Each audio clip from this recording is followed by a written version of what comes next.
Hello, everybody, and good morning. Welcome. My name is Jenna Sistad, and I'm with the Ocean Monmouth Health Alliance, which is our region's cancer and chronic disease prevention coalition. I'm here today joined by my colleague and friend, Maya Shinoy, and she's going to take us through an Ask, Advise, Refer training today. And we are doing this to raise awareness about this month being lung cancer prevention month. So thank you, Maya, for being with us. We understand your organization has a new name. Is that right? Yes, that's correct. So we were previously known as Southern New Jersey Perinatal Cooperative, and we are now just the Cooperative. It's less of a mouthful, a little bit easier. So we are now just the Cooperative. I love that. And it was very easy and beautiful when we were listing out the logos on the flyer. So anyway, thanks for making mention of the name change. Like I said, it's Lung Cancer Prevention Awareness Month, and we are going to take us through some techniques that we could use when working with families out in the community to have very important conversations about tobacco-free strategies. So before we get started and I toss it over to Maya, I was just wondering if folks can put their names in the chat box and their role, like their title. Are you a nurse? Are you a social service coordinator? Are you a health educator? It's helpful for us to know and for Maya to know when she's presenting today to know exactly who her audience is. And so if you could just take a moment before we get started and put your name and your title into the chat box for us.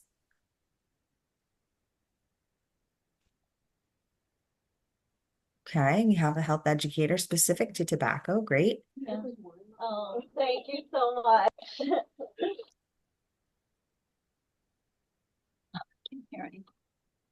Patient navigator for cancer services. Another health educator. Another health educator. Great. Another patient navigator specific to cancer. Nurse educator, nurse navigator. Great. Welcome, everybody. Thanks for being here with us. Okay, maybe we'll see one or two more in the chat before Maya gets ready.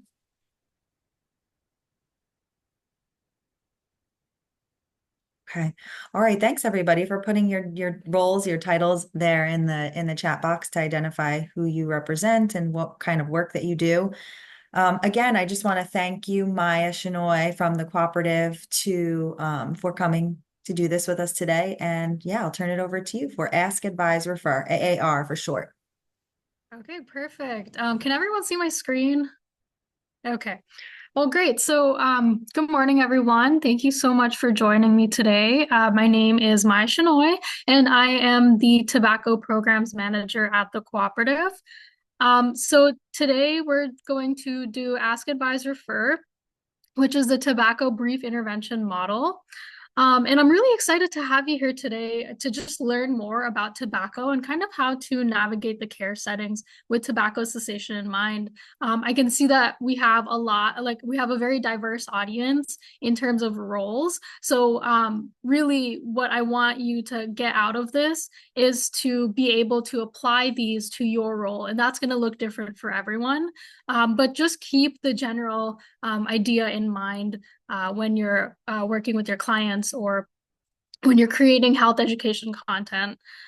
So for those of you who are looking for nursing or CHES credits, post-survey will be made available to you at the end of the presentation, and 100% completion is required to obtain those continuing education units. We'll also not be able to award CEUs if you do leave the presentation early, so please do try to stay with us for the full hour.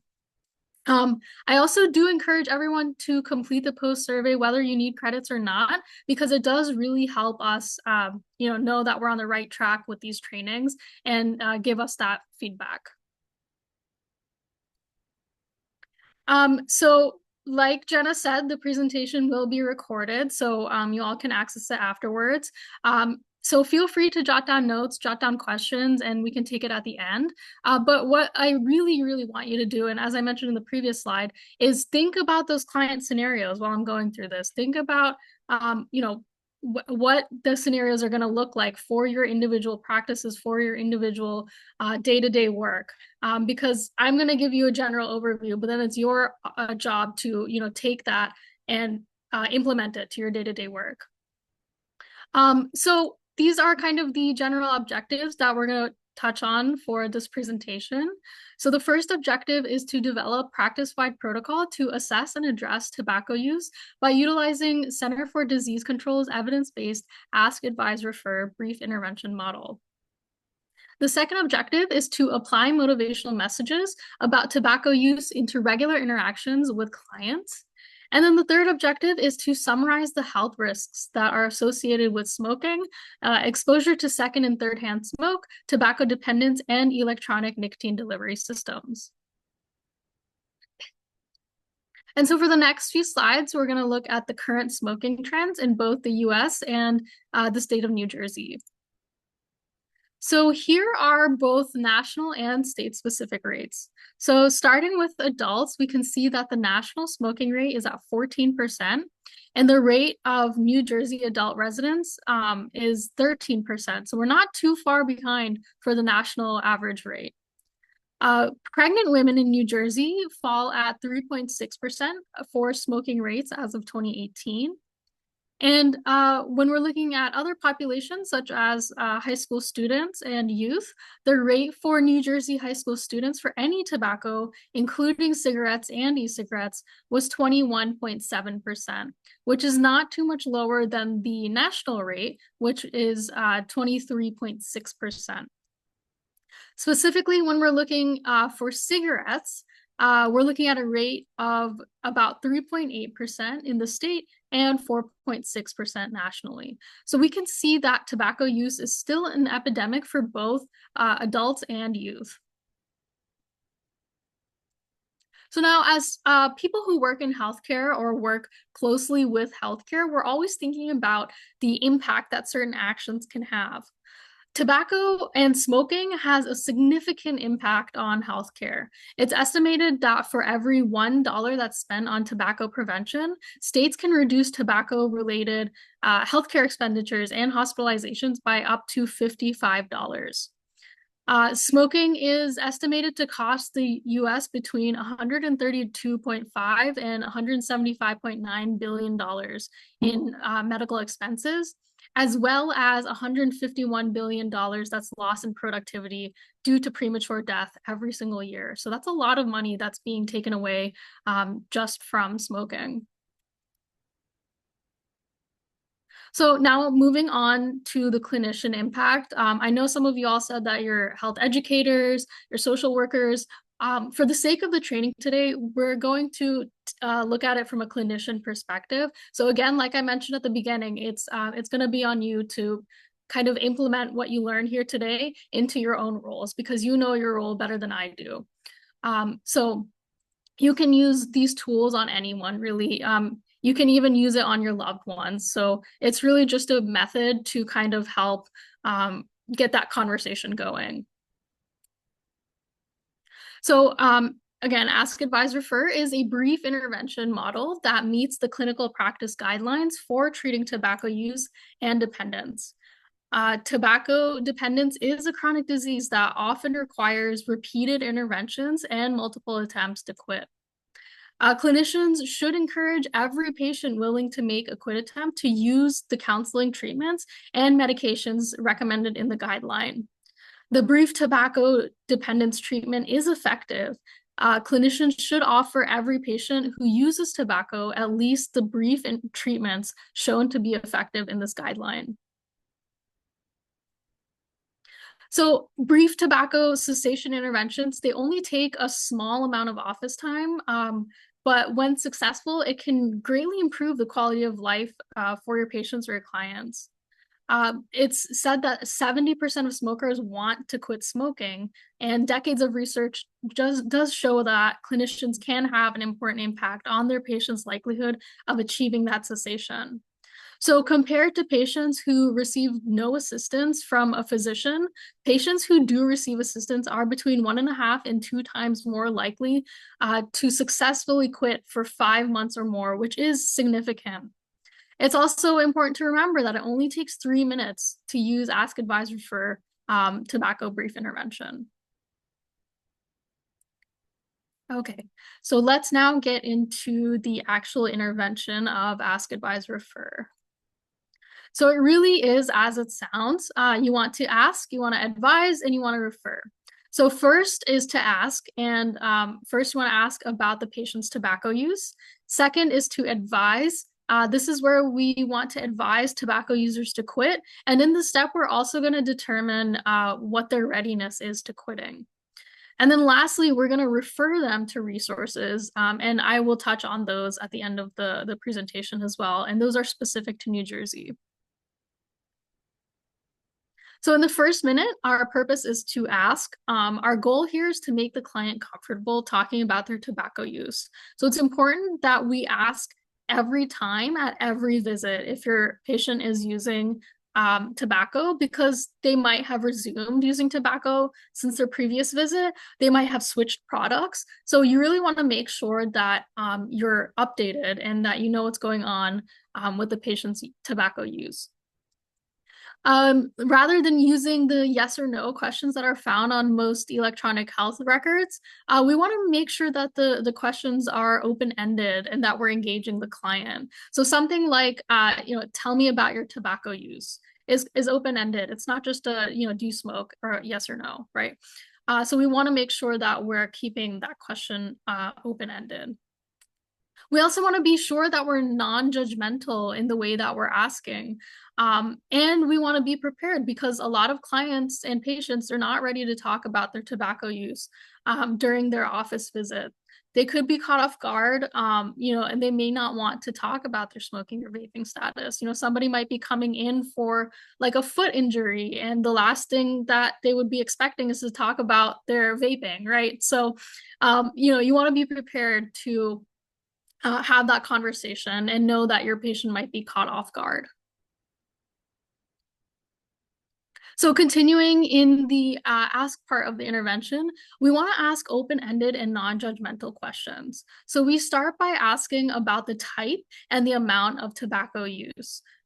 There are some suggestions on the slide here. So things like, describe for me what your tobacco use in the past looked like, or, tell me about your tobacco use.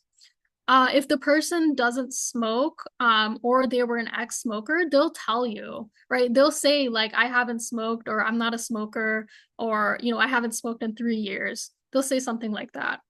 If they are identified as a current or a former smoker, you want to keep that conversation going by asking things like, how many cigarettes per day do you smoke?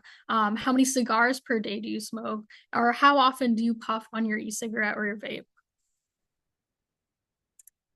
And for the client that did quit using tobacco products, we want to celebrate the moment. We want to congratulate them and encourage them to continue to stay quit. We also want to follow up with relapse prevention information and provide them that contact information so that they can remain tobacco free. Relapse prevention is also very frequently overlooked because relapses happen. And especially during the holiday times, like as we're entering now with Thanksgiving, Christmas, and so on, the relapse rates are very, very high. So that's something to look out for as well. So we really want to make sure that we are providing those relapse prevention tools to our patients as well. So the next step is to advise, and we want to use the second minute to advise our client to quit smoking. So we do this in a clear and a strong message, and we personalize it too. This is also where we determine their readiness to quit. So a lot of physicians report that they do discuss smoking with their patients, but more than half of the patients who smoke say that their physicians never advise them to quit. So, the patients are going in and, the physician might say something like, do you smoke? And the patient would say like either yes or no. And then that's it. That's the end of the conversation. So really what we're talking about here is keeping that conversation going, having it be more of a conversation and less of a yes or no type thing.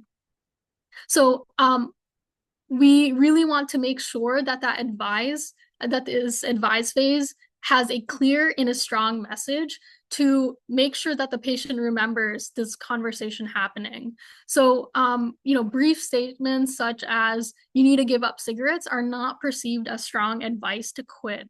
So this slide shows some sample message scripting. So, a clear message like "my best advice for you and your family is for you to quit smoking" is appropriate, right? It's clear. It's getting the point across without just saying like, "Hey, you need to stop smoking," right? It's kind of tying in the family as well with it. Your message could also be strong and state the necessity for action, right? So you can say something like, "As your clinician, I need you to know that quitting smoking is the most important decision that you can make to protect your own health." You can also personalize the message and tie tobacco use to the current symptoms and the health concerns or exposure to children. So, like we said in the ask phase, the patient might be caught off guard when they're coming in for a foot injury and you're starting to talk about tobacco use. So here's an example for COPD. So you can say something like, "While you're here about your COPD, I need you to know that smoking will increase your symptoms and secondhand smoke affects the health of your family." So really personalizing the message is going to be important in this phase as well.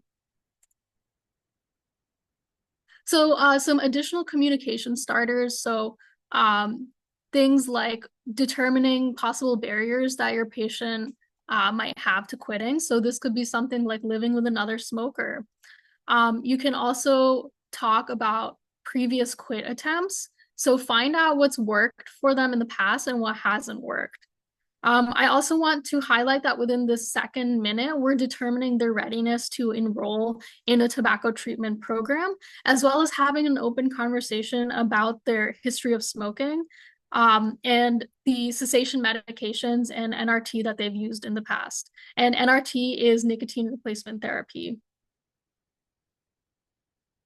So this image shows the 7 FDA-approved medications and how to use them. It's available to download from our toolkit, and I will post the link for our toolkit at the end of the presentation.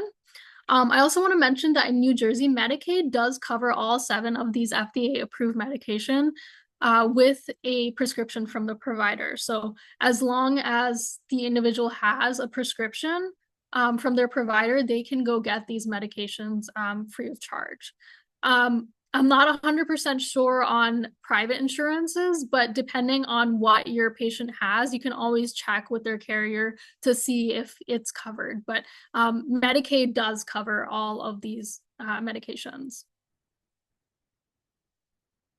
So as we continue the advised portion of the discussion, the provider should emphasize the importance of quitting.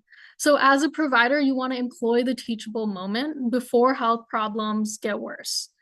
You want to discuss the impact that smoking has on current health or illness status, as well as its impact on children and others in the home, including pets, as well as its costs that are associated with smoking. Some facts that you can talk about in this phase is, on average, it takes 6 to 10 quit attempts in an individual's lifetime to quit smoking. And this is significant because we have clients that come in and sometimes they're saying like, "I've been trying to quit. I've tried like 3 times, I've tried 4 times, and I'm just not successful." And, just saying that, on average, it takes 6 to 10 quit attempts. So it's hard, right? It's a substance that's addictive, and there's a lot of components that go into the smoking habit, and so it's a difficult thing to let go of. And so having that empathy and talking with your client and letting them know these facts can help them feel like they have some hope. You also want to let them know that there's 7,000 chemicals in cigarettes, which many of those are cancer causing. So if your patient has family history or is at higher risk of cancer, this is something to talk about as well. Smoking also triples the risk of sudden infant death syndrome in infants. So this is a great fact for the parents that you're treating. And then there's also a significant threat with second and third hand smoke. So I'll talk a little bit more about second and third hand smoke later and kind of how it affects the body as well. So the next couple of slides are going to be some more sample scripting for different populations. These slides will also be available to you through the recording. But my favorite from the slide is using support services can more than double your chances of quitting. So what I really want to emphasize is that counseling and nicotine replacement therapies are very, very effective, especially when they're used together. The best bet that a person has to quit smoking is to combine NRTs and medications with counseling. So that is the best hope that the person has to quit. And of course, you as a social worker, as a health educator, as a nurse, providing that support and encouragement is also going to go a long way to help that person quit. So here's another example, but for pregnant individuals. So saying something, like as your your nurse, I need you to know that not smoking is the most important decision that you can make to protect your baby and your own health. And then lastly, some scripting for the youth. So you can say something like tobacco companies target you to make up for the consumers that they lose every day from dying from tobacco use or quitting. So there's a lot of the tobacco companies, believe it or not, vaping companies are actually owned by the cigarette companies, right? Like the large cigarette companies have created and are marketing vapes to youth to create a new generation. And so talking about that sort of deceitful marketing to the youth can really help them understand what's going on in the tobacco landscape. And then in the last minute of our Ask Advise Refer brief intervention, we then refer our patients to tobacco cessation resources. So some of the ones that I'll be covering today are Mom's Quit Connection for Families, a New Jersey Quit Line, the New Jersey Quit Centers. So you can say something like New Jersey has free services to help you quit smoking, such as Mom's Quit Connection for Families. So this might not even take you a full minute, right? So I know people are very short on clinic time and patient time. So, this part really might not even take you a minute, depending on, your conversation with the client. But these are some great examples of how you can kind of frame the refer part of the Ask Advise Refer. So here's kind of a roadmap of Ask Advise Refer. This is a great summary of the process that we just moved through. So we spend the first minute asking the client to describe their tobacco use in any form. The kind of objective in this step is to get that information, understand your client, your patient, and know what they're using and how much they're using. If they acknowledge that they are a smoker, you then advise them. So you say something like, the best thing you can do for your health is to quit smoking, and I can help you. This is also where we're going to determine their willingness to quit. If they are ready, the next step is to refer them to the free cessation resources and also discuss medication. If they're not ready, you want to provide them with educational material and website information to kind of help them understand the facts a little bit more. We also want to remind them with a clear and strong message that you are encouraging them to quit and that you are there to support them through their quitting journey. And then don't forget to ask them about their tobacco use the next time you see them.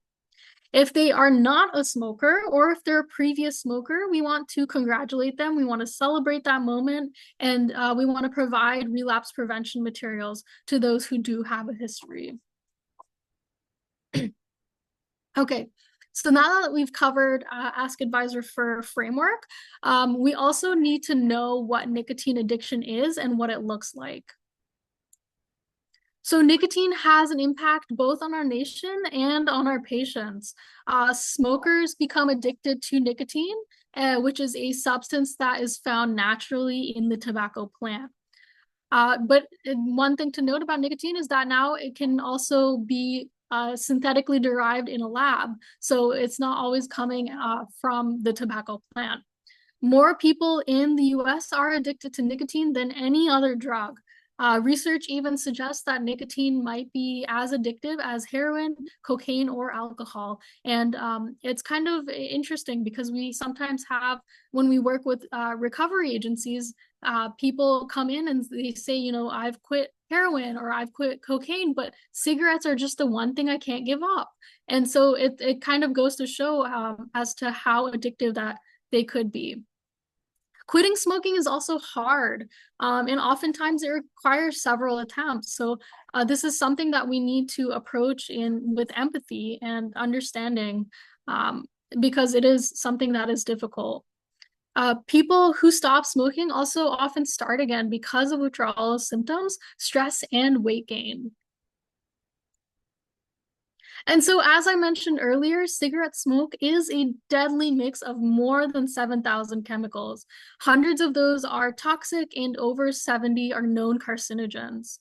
Cigarette smoke also contains approximately 2 milligrams of nicotine per cigarette. And this is really important to know when you're discussing nicotine replacement therapy with a patient or a client, because if you want to avoid those withdrawal symptoms, you'll need to replace the nicotine in approximately the same quantity that they would receive in smoking. So we did already establish that smoking is an addiction. However, it's really important that we know that addiction is powerful and that there's 3 components of addiction. The first component is physical. This is a physical craving for tobacco and those withdrawal symptoms that can be present in the absence of the drug. The second is habitual. This means that the use is ritualistic and it's done without thought. So often smokers will purchase the same brand of cigarettes. They'll use a lighter or a match, and they'll also pack their cigarettes in the same way. These are all signs of a habit.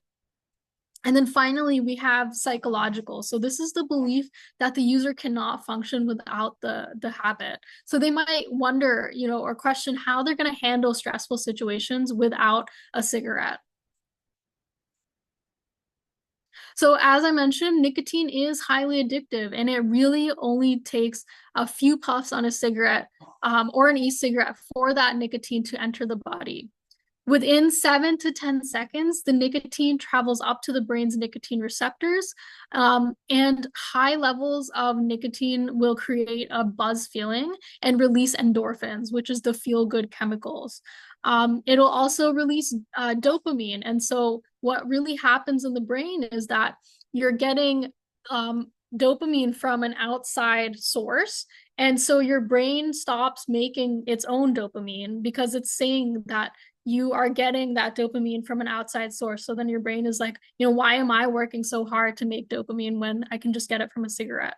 Right. So that's also going to contribute to the cycle, especially for people who have mental health disorders, right? If they have depression, they're already at a lower level of dopamine. And so they're reaching for that cigarette, and that cigarette's going to elevate the level of dopamine. And then the brain is going to create that cycle of addiction. As the nicotine levels drop in the brain, the body begins to go through withdrawal. And when withdrawal happens, people experience cravings for another cigarette. They'll get dizziness, they might get coughing, fatigue, and so on. And this cycle will happen about every 2 hours.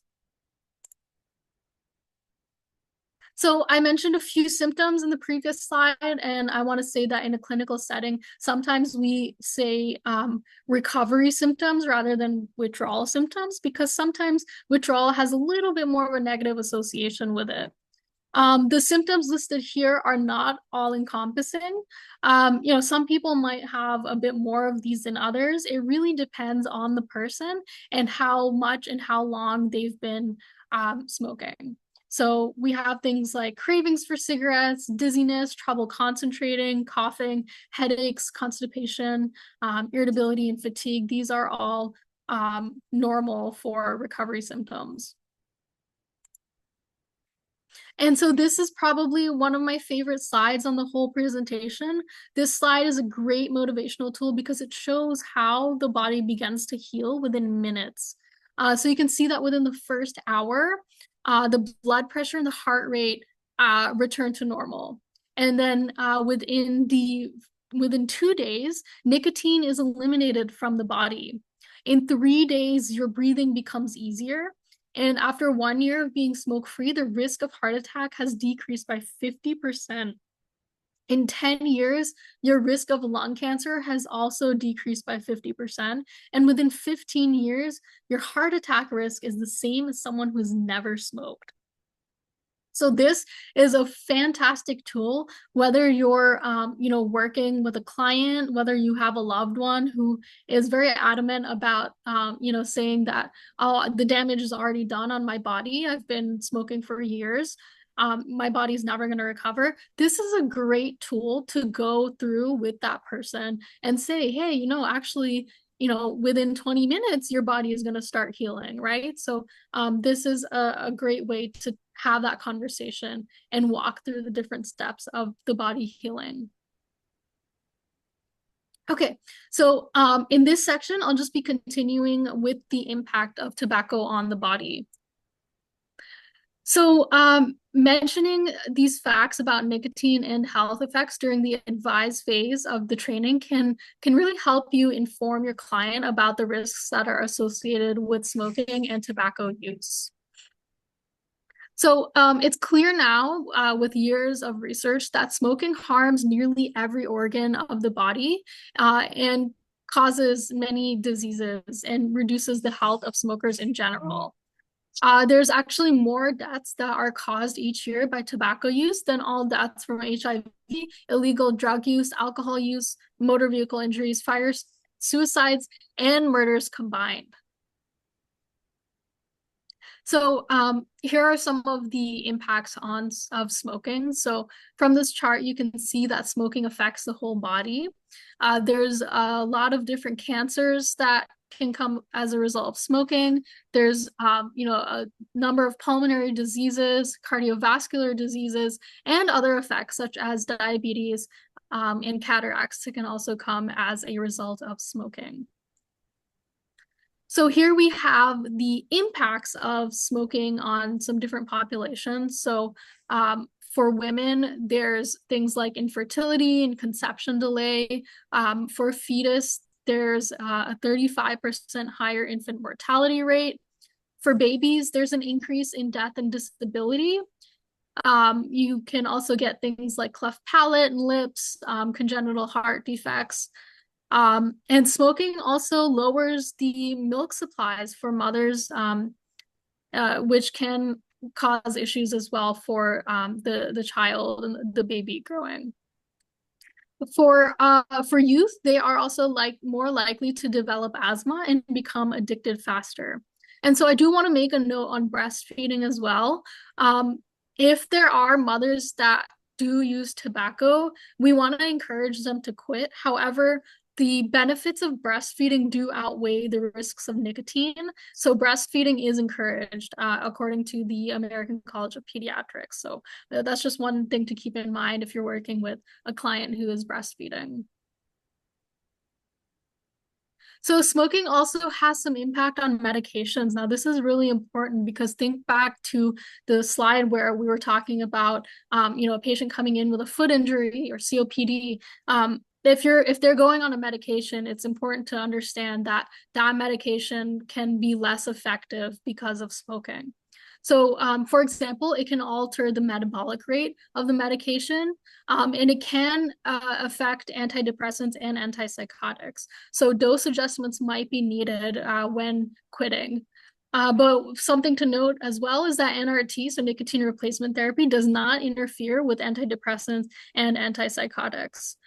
There is a link here that directs you to a list of drug interactions as well.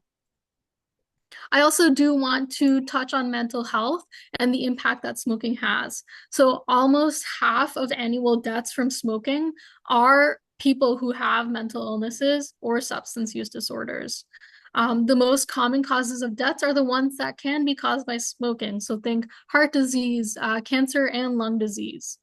Quitting is the most effective when it's combined with mental health care, motivational interviewing, and NRT. And then just to reiterate, NRT does not interfere with antidepressants and psychotics, but the chemicals that are in cigarettes will interfere with antidepressants and antipsychotics. So now moving on to environmental tobacco smoke, which is about secondhand and thirdhand smoke, because this training would not be comprehensive without mentioning how environmental tobacco smoke can affect both the individual and the loved ones. So it's important that we encourage a smoke-free environment. So secondhand smoke, a lot of you have probably heard of secondhand smoke. So it is a combination of smoke from the burning end of a cigarette and the smoke that's breathed out by smokers. Secondhand smoke contains about 7,000 chemicals and over 70 are cancer-causing chemicals. That fact probably sounds very familiar because we said that cigarettes also contain 7,000 chemicals and a lot of those are cancer-causing. Well, guess what? When the person inhales that smoke and then breathes it out, it's the same chemical. So if you are inhaling secondhand smoke, you are also getting the same chemicals that the smoker is inhaling. So that's something to keep in mind as well, which is why there is no safe amount of secondhand smoke. And the US Surgeon General reports that were released in 2006 and 2010 stated that secondhand smoke is a Class A carcinogen, meaning that there is no safe level of exposure. So non-smokers who are exposed to secondhand smoke at home or at the workspace are at an increased risk of developing things like lung cancer, coronary heart disease, and respiratory problems. Unfortunately, we do lose about 41,000 non-smokers every year from exposure to tobacco smoke. And so we also want to think about the impact that secondhand smoke has on children. So about 4 out of 10 US children aged 3 to 11 are exposed to secondhand smoke. So a little over half of New Jersey high school students who are non-smokers are exposed to secondhand smoke as well. Secondhand smoke can have a huge impact on childhood asthma. 8 to 13% of asthma cases in children who are less than 15 years old are a result of secondhand smoke. There's also increases in the frequency of episodes and the severity of symptoms for asthmatic children. And there's about 200,000 to 1 million asthmatic children who are affected by secondhand smoke. Secondhand smoke can also cause issues and problems with cognitive functioning and behavioral development. And children who are exposed to secondhand smoke are more likely to become smokers themselves, and they're more likely to suffer from things like ear infections, bronchitis, and pneumonia. And then we have third-hand smoke. So this is the one that a lot of people don't really know about as much, but it's also extremely important and very relevant in today's world as well. So third-hand smoke is the toxins from the cigarette smoke that stick to soft surfaces, walls, floors, and counters. So think if you've ever, encountered a person who smokes a lot and, they walk past you and you smell the cigarette, that's third-hand smoke. If you've ever gone into the home of a person who smokes a lot, you might notice that the walls and the floors have like a yellowish tinge to them. That's third-hand smoke. And through third-hand smoke, people can be exposed to the same toxins that are found in tobacco smoke. And low levels of these toxins can build up to dangerous levels in the body. This can also cause learning problems for children. And we need to understand that children and pets are really likely to be exposed to third-hand smoke because what do children do? They're on the ground, they're playing with the toys. Pets are, cleaning themselves. These are ways that, the children and pets can be exposed to third-hand smoke. So it's also very important to understand. Third-hand smoke can also stay on unwashed surfaces for days, weeks, and even months. So with those things in mind, we want to make sure that we're encouraging a smoke-free home and a smoke-free car. So secondhand smoke causes nearly 34,000 premature deaths from heart disease each year in the US among non-smokers. A smoke-free environment decreases health risks that are associated with environmental tobacco smoke, and scientific evidence indicates that there is no risk-free level of exposure to secondhand smoke. So, having someone smoke in another room does not count as a risk-free level of exposure because the environment is still subject to the second and third hand smoke. Okay, so next we'll be talking about electronic nicotine delivery systems because a lot of your clients might be using vapes now instead of traditional cigarettes. But please note that this is a very brief introduction to electronic nicotine delivery systems. And if you are interested in a more in-depth presentation or information, I can provide you with those resources. So let's talk a little bit about vaping now. So vaping is a term that's introduced by the electronic smoking device industry to refer to basically any electronic vaporizer, such as e-cigarettes, vapes, vape pens, vaporizers, and e-hookahs. The term can incorrectly lead people to believe that using electronic vaporizers produces a harmless water vapor, but in reality, these devices actually produce potentially harmful aerosols that are inhaled into the lungs and then exhaled into the environment.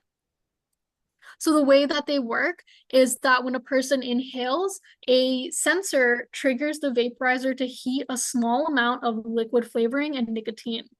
The liquid turns into aerosol and then is inhaled into the lungs. The e-cigarette heats the nicotine, but it does not burn like a traditional tobacco cigarette.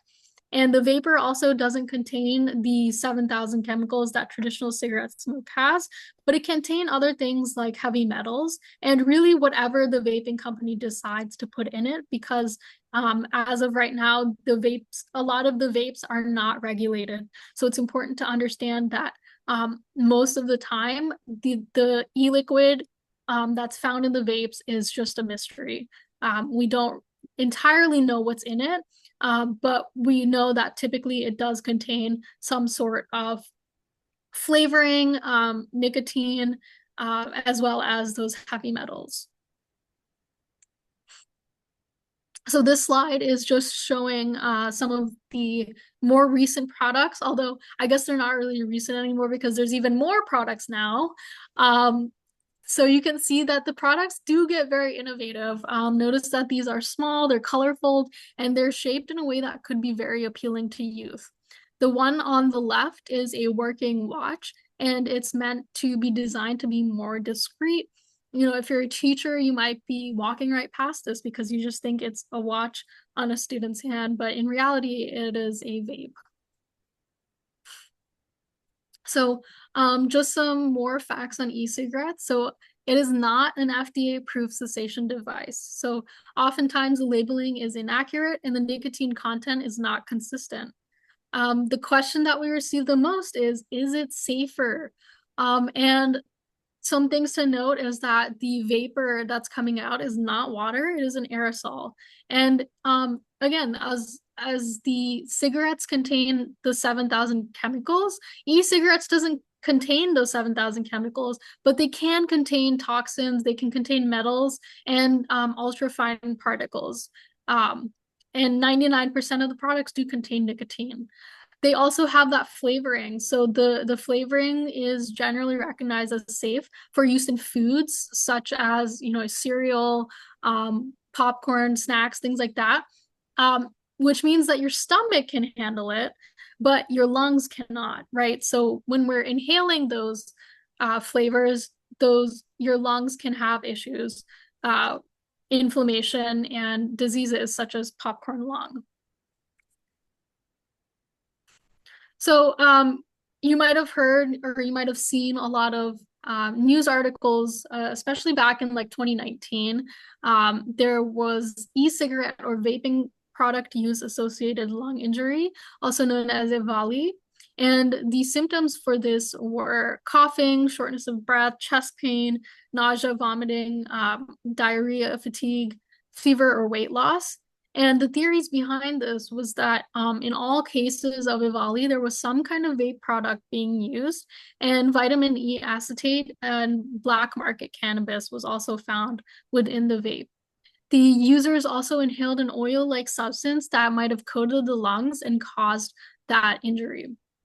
And so now there's a lot of different vape products coming out. I've seen things like vitamin B vapes. There's been vapes related to help people sleep better. And so people are asking like, okay, can I do this lavender vape instead of, the regular flavored vape? And the answer that I give is, what is the only thing that belongs in your lungs, right? Lavender doesn't belong in your lungs. It's the only thing that belongs in your lungs is air. So that's just something to consider when you get that question. There's other concerns associated with vaping as well. There have been a link to seizures, cardiovascular disease, and depression. So those are some things to consider when working with people who do vape.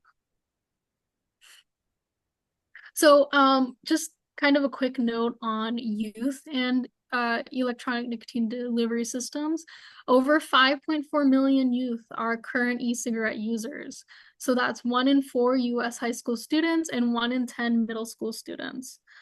E-cigarettes have been the most commonly used tobacco product among youth since 2014.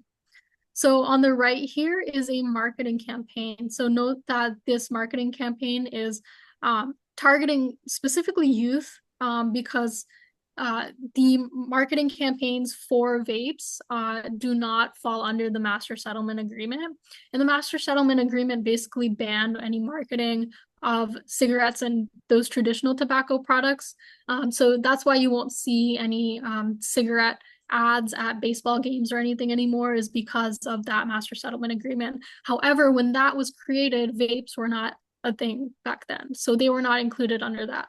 Now, vapes are a thing, and there is no regulation to have them not be marketed towards youth. So, of course, the tobacco companies are marketing towards youth. So, in this specific marketing campaign here, you have a little sticky note there that has like a to-do list. And so it says study, groceries, band practice, vape time, right? So that's clearly marketed towards, a school-age student.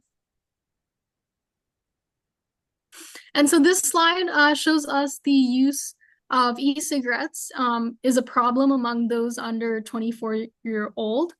And, while there was a rise in e-cigarette use among young adults, the larger rise was among middle and high school students. We also have something to consider, which is dual use of products. So in 2016, 54.6% of current adult e-cigarette users also smoked cigarettes. So that's also something to consider. Okay, so now I will get into some of our cessation services. In New Jersey, we are so fortunate to have multiple cessation services. And the nice thing about having multiple cessation services is that people can enroll in more than one. So if you feel like, your client is enrolled in one and they're waiting for an appointment or something, they can always enroll into another one as well. So these are all free cessation services, and so I will be getting into each one of these. Okay, so first we have Mom's Quick Connection for families. So this is a free unlimited smoking cessation program. It is face-to-face counseling in the southern region and telephone counseling for the northern and central region. There's also texting support and educational and self-help materials that are available to the clients. And we have 2 amazing counselors who are, they are both tobacco treatment specialists, and they both also have a background in social work. This program is specifically for pregnant people or mothers with children 8 years or younger. It's also for caregivers of children 8 years or younger. So think dads, aunts, uncles, grandparents, basically anyone who is, interacting with the child a lot. and is also smoking. There's also translation services that are available for Spanish speakers, and the person can be at any stage of quitting. They don't have to be committed to or ready to quit. Even if they have just a few questions about the program, they can always give Moms Quit Connection a call. So referral options, there is counseling services that are available standard business hours.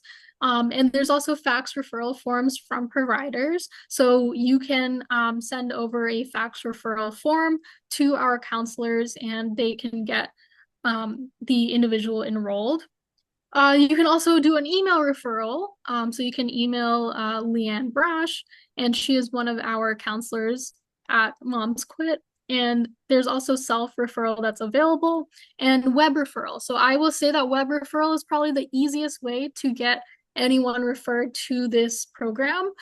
You can fill it out as a provider. So you can put in your client's information and then just check off the provider box and you will have referred that individual to Moms Quit. You can also encourage your client to enroll themselves and fill out the box themselves as well. So this is a fax referral form. It can be downloaded from our website. And Moms Quit Connection can personalize the top section for each provider in your office. And the bottom section of the form is completed and signed by the client to meet the HIPAA compliance guidelines.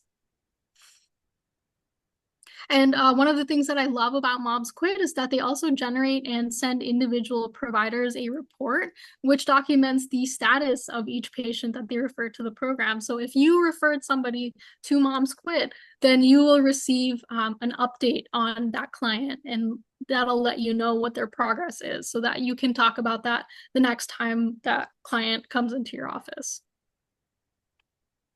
Next up, we have Quit for Kids, which is a texting support program. So the target audience is the same as Moms Quit Connection. So again, those pregnant people and parents of children birth to 8 years old, as well as the caregivers who smoke and live with or care for children birth to 8 years old. The services are free aside from standard text messaging rates. But this is a texting program, so you get an automated set of personalized messages, which will go right to your phone and have tips and tricks as well as things to help with things like smoking cessation and relapse prevention, smoking facts, trigger and urge management, stress management support, as well as just healthy lifestyle and eating habits. If at any point the person wants to talk to a tobacco treatment specialist, they can always text the person or have a chat with any of our counselors. Hey, Tom. You know that demo of that building on 7 Willowbrook, the house? 7 Willowbrook? Hey, Tom, the would you old mind house. Hold on. muting I've yourself? spoken with them a little I'm bit. trying to find a way to do it and I'm being unsuccessful on my end. I apologize. It's okay. Sorry. No worries. So as I was mentioning, the services are no cost and they are texting services. So you'll receive a text message or your client will receive a text message that will encourage them to quit. And then they can also talk with a cessation specialist at any point. To enroll in this program, you can have your client text the keyword Quit for Kids to 53016, or they get an automatic referral from the PRA. We also have the New Jersey Quit Line. So this is a free phone and web service that's available 24/7 to any New Jersey resident above the age of 13 who is ready to quit smoking and vaping. Eligible adults can get free nicotine patches as well. And the service is available in multiple languages with the quit coaches that are trained in specialized populations like BIPOC and LGBTQ+. And one thing to also note is that the Quit Line also provides relapse prevention tools. So if you do have a person who used to smoke a lot or recently quit smoking, the New Jersey Quit Line is also still a great option for them because it does have those relapse prevention tools. So This is just an example of what people can expect with the New Jersey Quit Line. So they'll enroll into the program. They'll have multiple sessions, which can be one-on-one sessions or group sessions. And then they can also have additional dashboard materials. So these are things like self-help materials. So TikTok style videos, as well as different guides on helping them quit. So referral options for the New Jersey Quit Line, really do want to encourage people to go to njquitline.org. This is the best way that they can enroll into the program. However, they can also call the New Jersey Quit Line as well. If you are interested in faxing, there's a fax form available for New Jersey Quit Line. We can customize this form for you, and you can have that faxed as well with your client information. In New Jersey, we also have 11 quit centers. You can locate your local quit center on tobaccofreenj.com. The quit centers also offer individual and group counseling. They also have specific groups for youth quitting, as well as LGBTQ plus quitting. And they provide residents with resources to stop or reduce their use of tobacco products. If clients are enrolled in the Quit Center, they can also potentially qualify for free NRT as part of their treatment plan. And if you have a client that doesn't live within the 11 counties that the Quit Centers are available, they are still open to people who don't live in the county. So for example, Camden does not have a Quit Center. So the person in Camden can always travel to Atlantic, which does have a Quit Center, and participate in services there. We also have some options available for youth as well. So This Is Quitting is another service that's targeted towards helping youth quit vaping. So you can encourage youth to text vape free NJ to 88709. And then we also have provider materials that are available. So we have a provider toolkit, as well as print material that you can order on our website. And that will allow you to have brochures and flyers and things in your offices. So you can visit our website to get that information. And I will also post some links in the chat to get you that information as well. Okay, so in summary, we want to remind you that clinicians do have an impact. Tobacco addiction is a chronic disease, and it deserves ongoing clinical treatment as well as empathy. Effective smoking cessation can reduce illness and improve patient quality of life. And every time you want to make sure that you're asking your patients if they use tobacco, you want to advise them to quit and then refer them to the resources that are available. And so here are some of the credible online resources, and I will also post these links in the chat. And so I am just going to end with this comic. So it says, do you realize that drugstores make sick people walk all the way to the back for their prescriptions, but healthy ones can buy cigarettes at the front? And so it's important to point that this is from the year 2000. So it's been 24, almost 25 years since this comic has come out. And not a lot has changed other than maybe a few CVS's. So with that being said, that is the end of my presentation.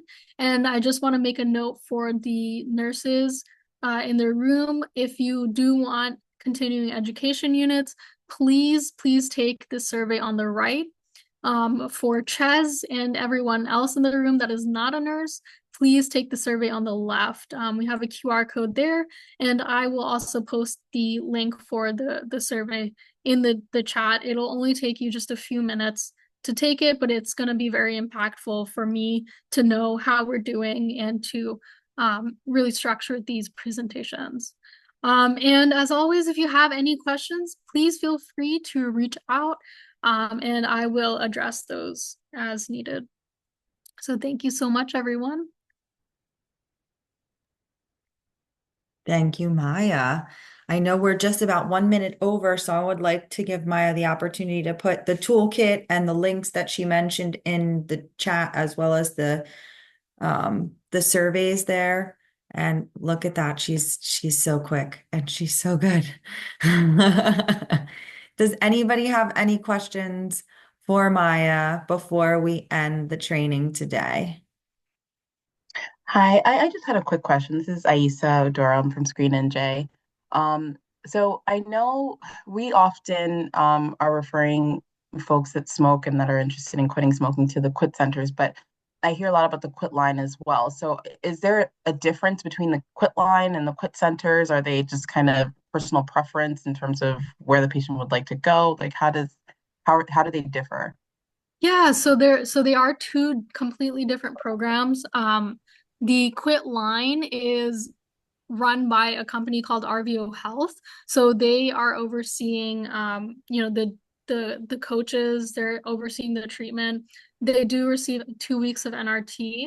Like the patients do receive 2 weeks of NRT, and they are different because they're two different companies. The quit centers are usually run out of different hospitals. So like Inspira has a quit center. Atlantic has quit centers. Those are run out of hospitals typically. So that's one thing to consider. So for your clients, they can be referred to the quit centers. That's completely fine. But they can also, if they're waiting on the appointment or the group, they can also use the quit line as like a supplement to help them as well. Okay. So yeah, you can do either, you can do both. They are two separate programs. Oh, awesome. Thank you. Yep. Thanks for being brave and taking yourself off mute and asking the question, Aisa. Anybody else have any other questions?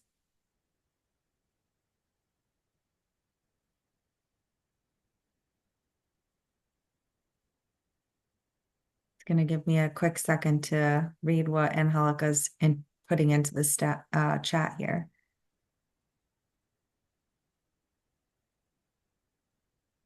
Oh, yeah, the connection between nicotine addiction and mental health concerns.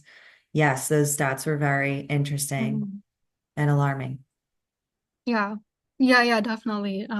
And we want to remember that those chemicals in cigarettes, they are going to interact with the treatments as well, right? So a lot of antidepressants and antipsychotics will not work the way that they're intended to work when they're interacting with those chemicals that are in cigarettes.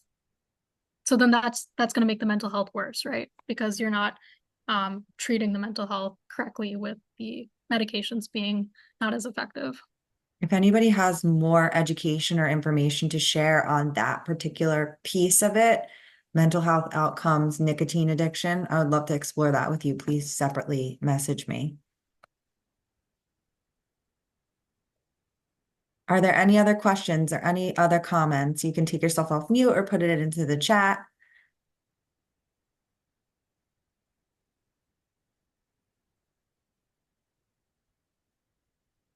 Okay, hearing none and seeing none, I'm going to just thank you again, Maya, for doing this with us. It's been about 2 years since we've done an Ask Advise Refer, and you see here we had about 18 participants. So it's needed and we're thankful. So thanks to everybody who took time out of their morning to join us. There'll be some follow-up emails coming your way with the surveys and the links to the toolkits. So keep an eye open for that. And thanks, everybody. Have a great day. Thanks, everyone. Vote. Thank Yes, you. vote. Take care.